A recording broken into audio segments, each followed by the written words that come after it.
Hello you guys and welcome back to my YouTube channel. If you are new, my name is Queenslyn, and if you are returning, thank you so much for returning.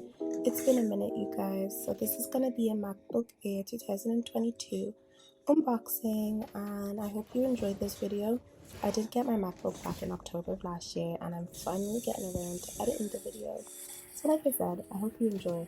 Thank you all for the love and support despite the inactivity. Now the rest of the video is going to be quite quiet. Literally, it's going to be like an ASMR type vibe. I just thought I'd come in real quick and give you guys a little update. So I'm going to leave you all with that. See you in the next one.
Three days later. You guys, I literally remember this so vividly, even though it was so long ago. But 2 days after I got on my MacBook, I took it off my desk and placed it on my bed because I needed to clean my desk. And for some reason, I threw my charger on the bed and it actually hit the MacBook, denting it. And I was so annoyed. So in the next clip, you're going to see me unboxing a case. Now, you guys, I really recommend this case. However, I did get it from AliExpress, so it took a minute to come. So I'm going to link it down below. So if anyone else is interested, you can order it before you get your MacBook. You'll end up like me.